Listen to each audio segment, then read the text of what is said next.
It is now time to drive the Audi e-tron SUV. Come with me.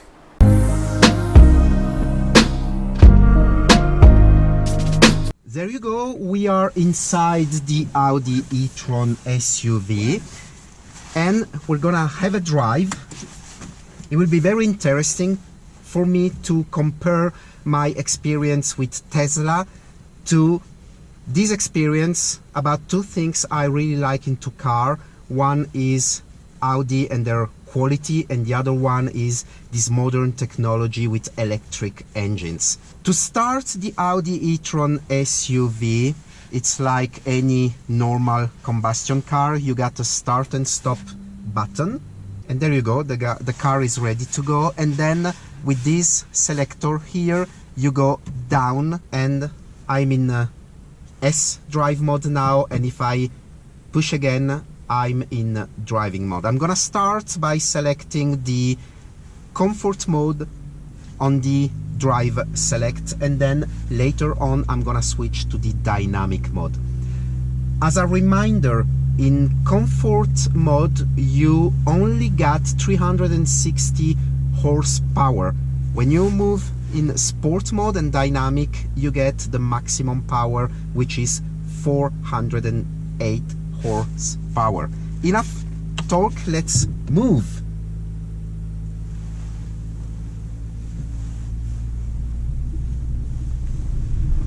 That's a little bit of off-road portion in this drive.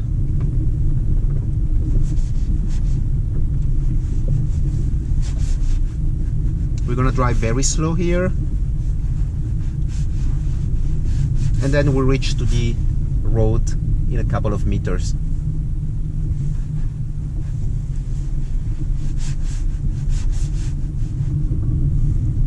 Of course, the first thing that you notice when you drive the e-tron SUV and any electrical vehicle is the absence of engine noise.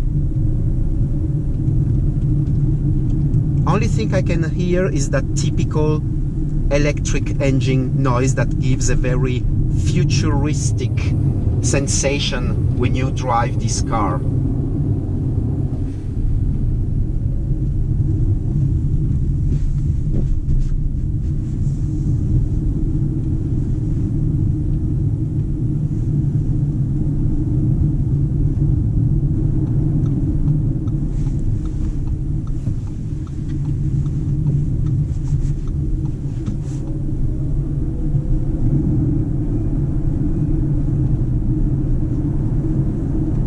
Acceleration is quite snappy, is quite instant, as it is the case with all electric vehicles.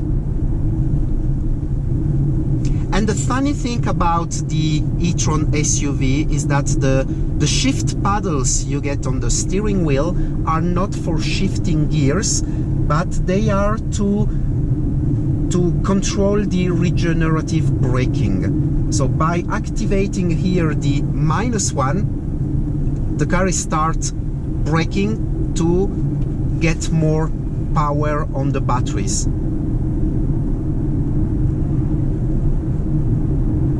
So you can adapt the regenerative braking by pushing here on the steering wheel paddles.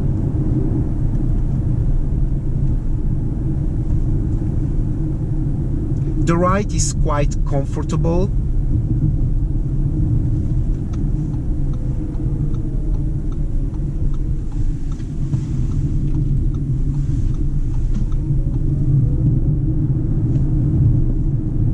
Acceleration is quite good, considering that this car is very heavy. It weighs 2,460 kilos, which is quite a lot even for an SUV. Of course, you get the weight of the battery packs, but still it is quite responsive.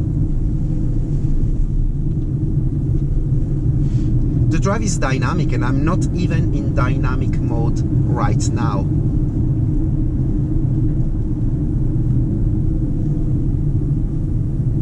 The funny thing about the regenerative braking is that when you select to get more regenerative braking, you can feel that the car is braking for you, but as soon as you hit the throttle pedal or the brake pedal, it goes back to normal. So now I'm back to normal, and I have again to press here to choose my regenerative braking. Now I'm accelerating, so I lost again. It went back to normal, so now it's like any normal car. And if I want the car to brake for me and regenerate the battery, I have to press again, so 3 steps. You have 3 levels. But now I'm gonna hit the brake, and when I accelerate, then it goes back to the normal mode where I don't have regenerative brakes anymore. That's something's rather different than what Tesla does. Into a Tesla you have 2 choices for the regenerative braking. Either you have it or you don't. But when you choose to have it, then it stays there until you decide to take it out. Here you constantly have to decide which level of regenerative braking you want to have. So now the car is slowing itself almost to a stop situation. I'm not touching the brake, but now as soon as I accelerate, it goes back to normal, and now if I release the brake, the car will just roll as any other car would do. If I want again to have the regenerative braking, I have again to press the paddle shifter, and now I've enabled the regenerative braking again. So that's quite of a strange way of dealing with that. Let's move now to dynamic. It goes on sport mode.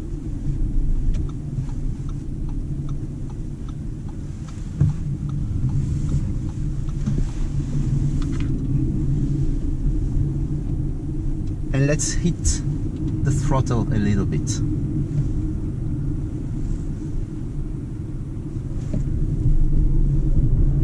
Wow, I have to say it's quite impressive for a big SUV like the e-tron SUV.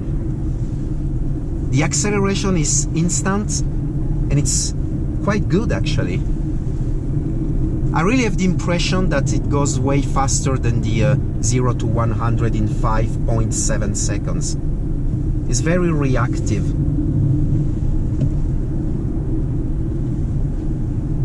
I like it a lot. It's quite comfortable, it's dynamic.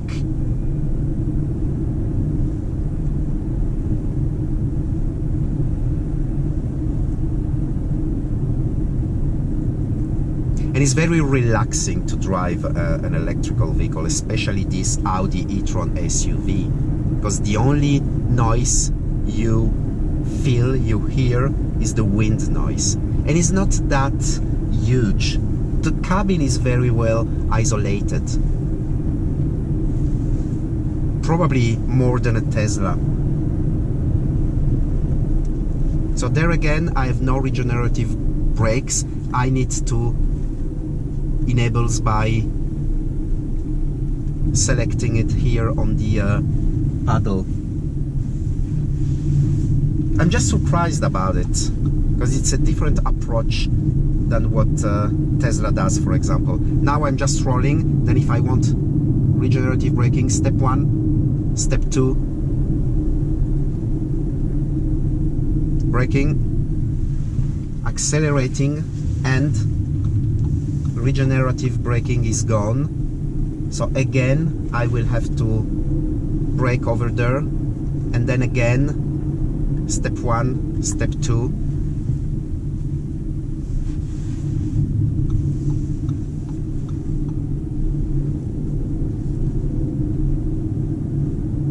Range now says 278 kilometers. Is in red because probably the car is trying to tell me that the way I drive it is maybe not the most efficient way of driving this car. But then it's up to you to decide whether you want to try to be conservative and have more range, or you just drive it like you would drive a normal petrol car, because you're gonna charge your car every night at home. And this is something you need to consider when you buy an electrical vehicle, because a lot of people has what we call the range anxiety. But if you're gonna charge your car overnight, first you're gonna take advantage of the reduced rates. It's the case here in Switzerland. And then second, you will wake up every morning with a fully charged car with a range of, in the case of the Audi e-tron SUV, 375 kilometers. So unless you have to drive more than that distance every day, you don't really have charging issues. And Audi is gonna expand their charging stations called Ionity with a very high charging speeds, and in the meantime you have plenty of charging possibilities everywhere with different charging speeds. I believe it can go from 11 kilowatt per hour up to 150 for the Ionity. All in all, what I like the most about this Audi e-tron SUV is that you have an Audi with all the good things that goes with it, meaning the build quality, the premium feeling of driving this car, and you get a very economic electrical vehicle that is not gonna cost you a lot of money to recharge compared to an internal combustion engine. It's a bit expensive, it's on the expensive side, but again, you'll pay less in taxes, at least here in Switzerland, you pay less in recharging costs. So it is really up to you to make your calculations and see if it's worth investing into this kind of cars. Another positive thing about this car is that you are in a familiar environment. Everything into the cabin is so Audi. That could be a good thing if you don't want to be disrupted by driving the electrical car, but it may be not so positive things if you are thinking that driving an Audi, an electrical Audi, means driving the car of the future, because honestly speaking, I don't feel I'm into a car of the future. I feel, and that's a good thing, that I'm into a very high level premium Audi. And maybe that can be a good thing, because when you move from a conventional car to a Tesla, for example, it is very disruptive, because even the interior is quite uncommon compared to a classical car. But if you decide to move to an electrical vehicle but still want to stay with Audi, you are really feeling at home. Commands are the same, everything is exactly the same. You can see now the ambient lights into the cabin. They are really nice. That goes all around the door panel, the dashboard, and here on the central console. You can select various colors.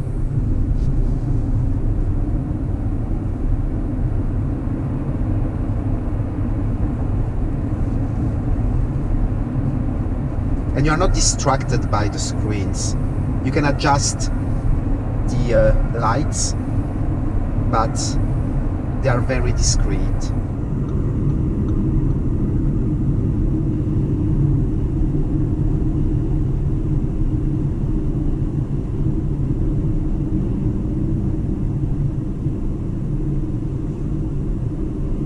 So we're getting to the freeway. It was limited to 60 kilometers an hour because of some work here, and now it's free. Wow. Let's try now to do a 0 to 80. I cannot do, for obvious reasons, a 0 to 100.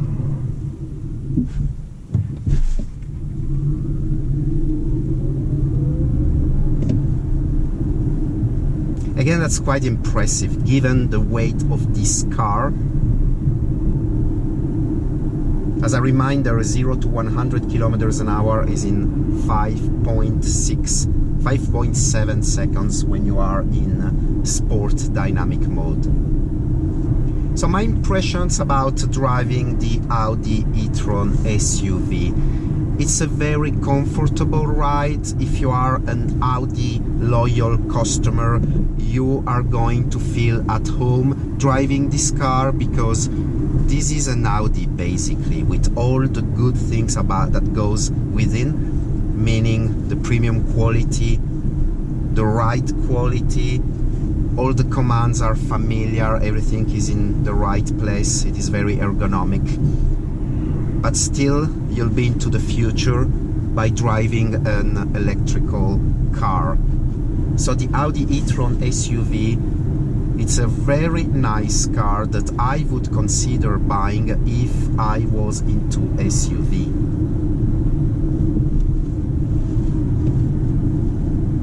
It's quite responsive, it's quite dynamic. It's a very cool car, I like it a lot. The only downside for me is this regenerative braking. I've said so many times in this video, but the fact that you constantly have to enable it, and as soon as you hit the throttle, it's disabled. This is something that, coming from driving a few Tesla, you need to get used to it. It's a different approach. I'm not saying that is a bad one, it's just a different one. So you constantly have to play with those two paddles if you want to use the regenerative braking. Of course, you can choose not to. You can choose to just drive this car as a normal car, I would say. But if you want to take the advantage of getting some juice back from the brakes, then you will have to always use this, like I'm doing now. I'm not touching the brake. Now I have to brake. But again, I'm very impressed about this e-tron SUV. I'm looking forward for what Audi has next in terms of electrical vehicles. It looks very exciting with the new Q4 that has been presented at the Geneva Motor Show. It looks even better with the e-tron GT. I love that car. I got a lot of people asking me, why don't you wait for the e-tron GT? That car is gorgeous, but that car is gonna cost a lot of money, and I cannot afford to buy the future e-tron GT. It's gonna be out for customers in early 2021, so still got plenty of time. In the meantime, we're gonna have more electrical vehicles coming from all manufacturers with lower price points. So it will be very interesting if you are into electrical vehicles to see what cars are coming from all manufacturers in the next few years.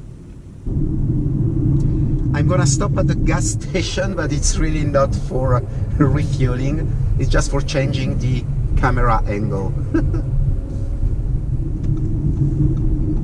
You're not supposed to stop at the gas station.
Would I prefer the Audi e-tron SUV over a Tesla Model 3 Performance?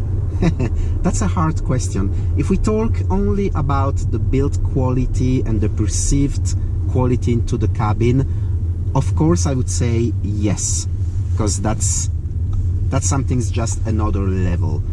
Tesla has improved a lot, but still, when you compare a Tesla with an Audi, there's not much. Now, personally, as I said already several times, I'm not really an SUV kind of person. I prefer a more sporty approach when we talk about a car, and I like that over-the-air software updates and all the technology that is involved into a Tesla, and the constant adding of new features that you didn't choose, you didn't pay for, but you just get with updates. So for those reasons, and also for the performance reasons, when we talk about the Model 3 performance, then obviously I mean 0 to 100 in 3.5 seconds and all this stuff, I mean this is something that is more appealing to me. But other than that, I have to say that price is also something that you need to consider, because this car costs more than the Tesla Model 3 performance I want to have. This car costs way more than that, so to me it's not really equivalent. The equivalent to this is the Tesla Model X. It is in the same price range and the same kind of car, obviously. But me personally, I mean, I like this car a lot, but it's not a car that I would be interested in buying. I'm looking forward to see what Audi has for the future in terms of electrical vehicles, and of course I could be absolutely interested about owning an EV Audi in the near future. So it's time to give this car back now. I hope you enjoyed the ride.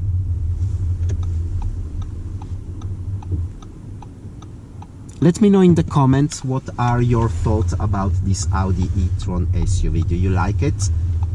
Would you own one? Would you own an electric Audi, or do you prefer to stay conventional with the internal combustion engines? Let me know.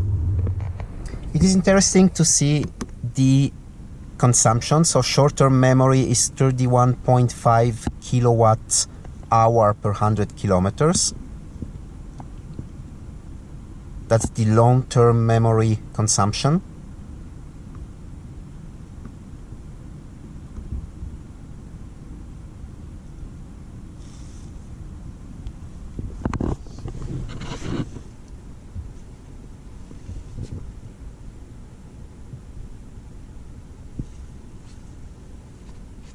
You can see you can activate range mode.